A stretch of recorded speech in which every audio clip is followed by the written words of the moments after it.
5। देखिए question number 31 क्या कह रहा है, मोहन कुछ धनराशि को 9% साधारण ब्याज दर से तथा उसी के बराबर राशि को 10% की साधारण ब्याज दर से, ध्यान से समझिएगा पहले।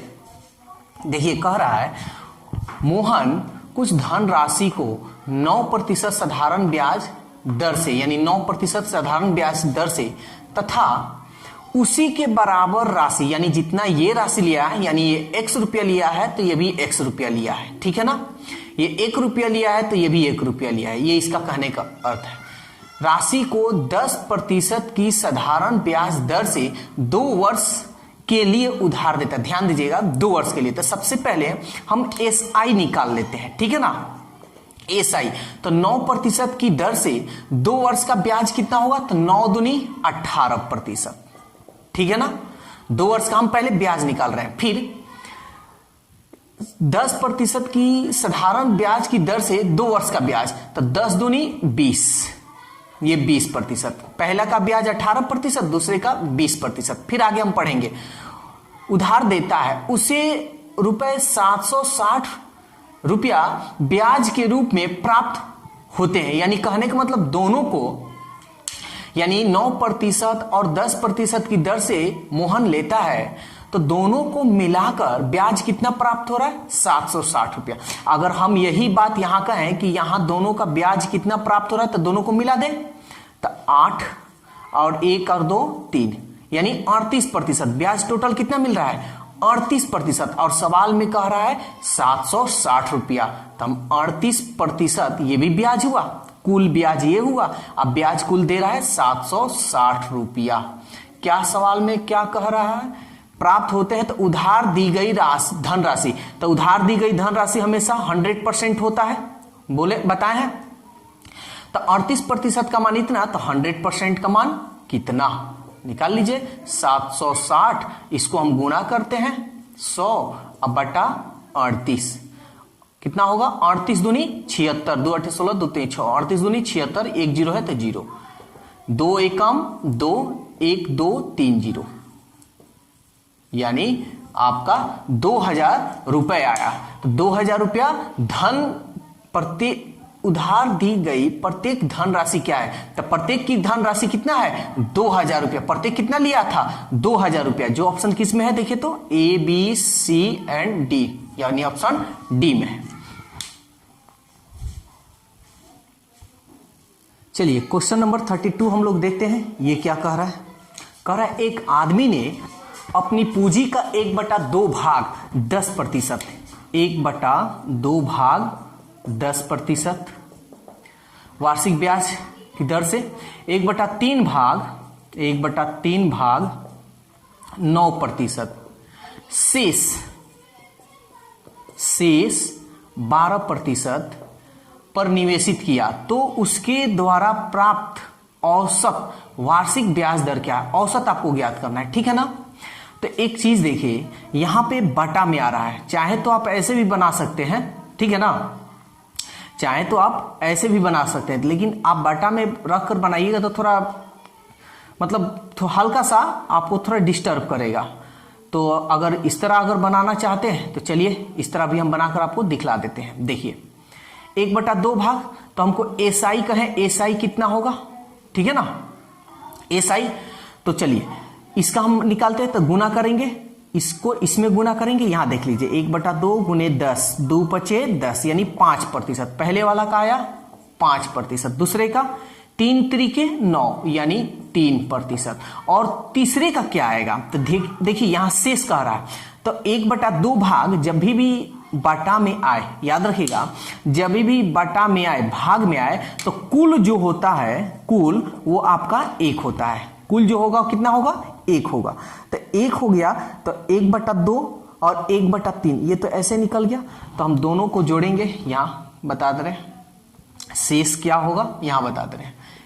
तो इतना 1 में से 1/2 1/3 भाग तो निकल गया है, इसको जोड़ लीजिए 1/2 और 1/3, ठीक है। इसमें से घटा लीजिए 3, ये 3 एकम 3, 2 एकम 2, 3 दूनी 6, ठीक है ना। 1 3 और 2 5/6, 6 कम 6, 6 में से 5 गया 1/6, ठीक है ना। तो शेष आपका कितना आएगा, 1/6 आएगा। शेष कितना आएगा, 1/6। शेष आया 1/6। तो जब 1/6 आया तो 6 से इसमें भाग दीजिएगा, गुना कीजिएगा इसमें, तो ऐसा ही निकलेगा 6 दूनी 12 यानी 2%। ये आपका ब्याज हो गया, ठीक है ना। तो चलिए अब हम लोग निकालते हैं।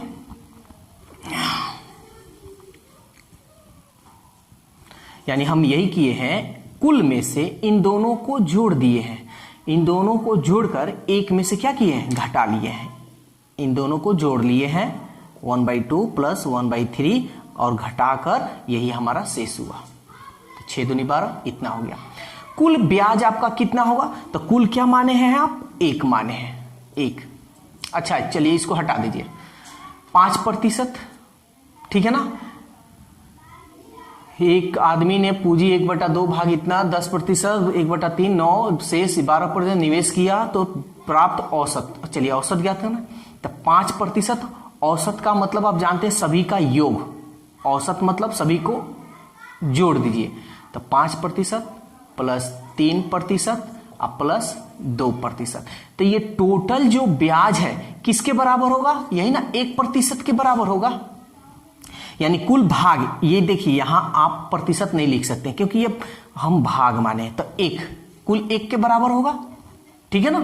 तो कुल जब 1 के बराबर हो गया तो हमको तो औसत वार्षिक ब्याज दर ज्ञात करना है, x%।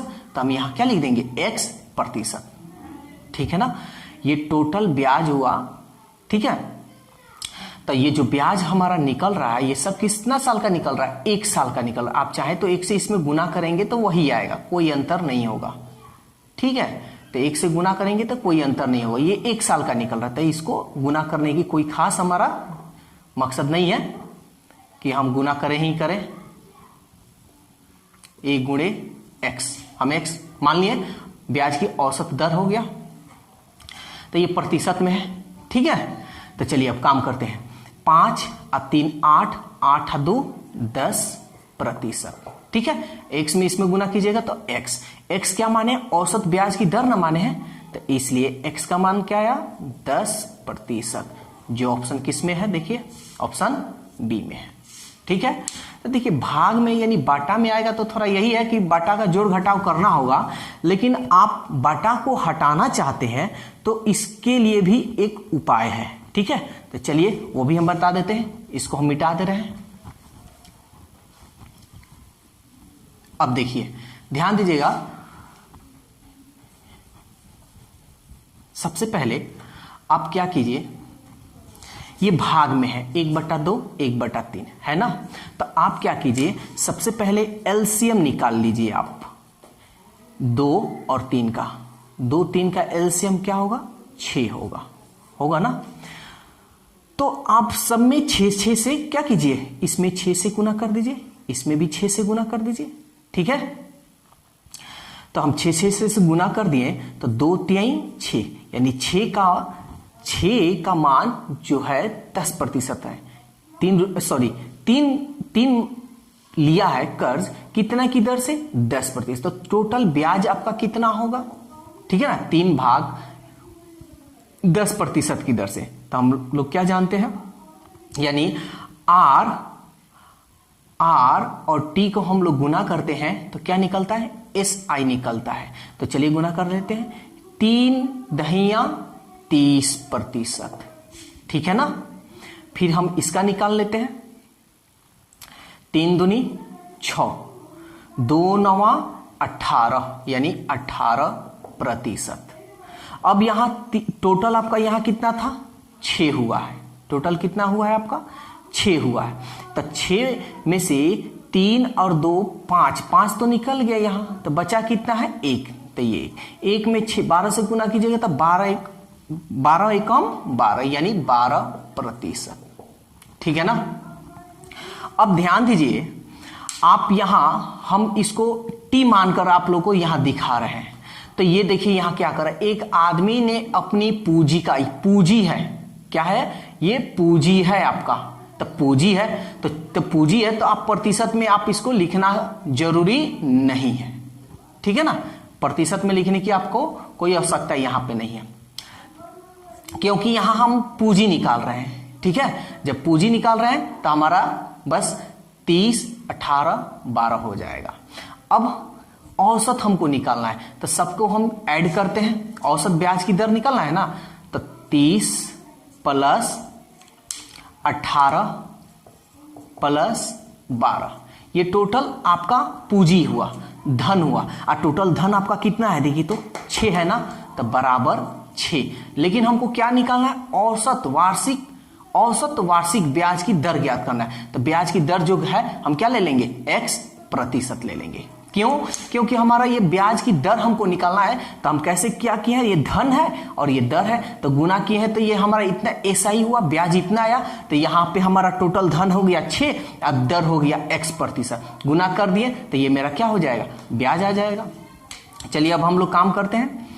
2, 8, 10 के 0 हासिल 1, 1, 2, 2, 3, 5, अब 5 और 1 6 बराबर 6x।